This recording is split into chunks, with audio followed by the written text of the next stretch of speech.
કયોના અડચણ આવે, પણ ગુરુદેવની ઉપસ્થિતિ હોય, ગુરુદેવની ઉપસ્થિતિ હશે તો આવું કોઈ અડચણ નહીં આવે. એટલે કામાણી જૈન ભવન માટે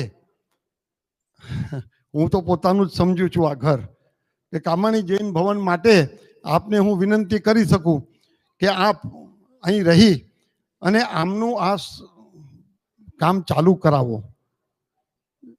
ચાલુ થઈ જાય, કારણ કે કેટલાય વર્ષોથી દાતા એમને બેઠા છે રાહ જોઈને, અને પ્રભુ દાતાને બી લાંબુ આયુષ આપે અને હર વર્ષે દાનમાં વધારો કરતા જાય, કારણ કે કન્સ્ટ્રક્શનની કોસ્ટ પણ એટલી વધતી જાય છે.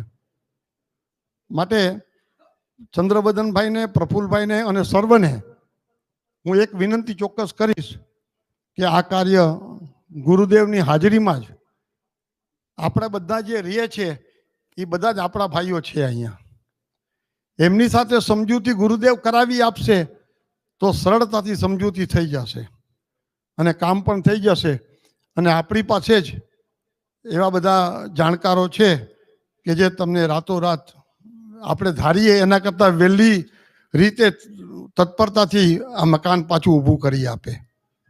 આ એક અંગત વિનંતી છે. પ્રભુ એટલું લાંબુ આયુષ ખબર નથી કેટલું છે, પણ હું ચોક્કસ કહીશ કે મારી આયુષમાંથી પણ 5 વર્ષ આવા ગુરુદેવને આપે પ્રભુ, તો હું તો એમ ઈચ્છીશ કે મારું જીવન ધન્ય થઈ ગયું. અને સમાજને એક આ કામાણી જૈન ભવનને નહીં પણ આખા ગુજરાતી સમાજ માટે એક મોટો ઉપકાર થશે જો આ કામ એમને કીધું. એ વાત એકદમ સત્ય છે કે પ્રફુલભાઈ છે એ ગુણગ્રહી, એને બધાના લીધા છે અને ક્યારે પણ મનમાં ઉચાટ કે દુઃખ કે રાખ્યું નથી કોઈ માટે. તો હું ચોક્કસ કહીશ કે આપની હાજરી હશે તો આ બધું જ શક્ય છે. અને એ જ વિનંતી.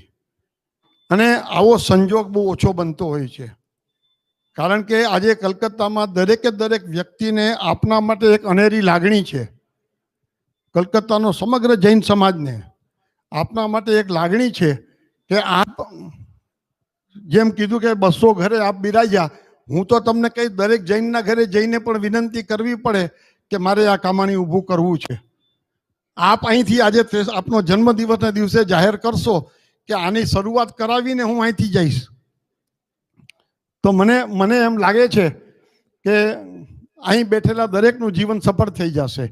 કે આટલું મોટું કાર્ય કેટલા વર્ષો પહેલા બની ગયું અને હવે આપ શરૂ કરાવશો. વિશેષ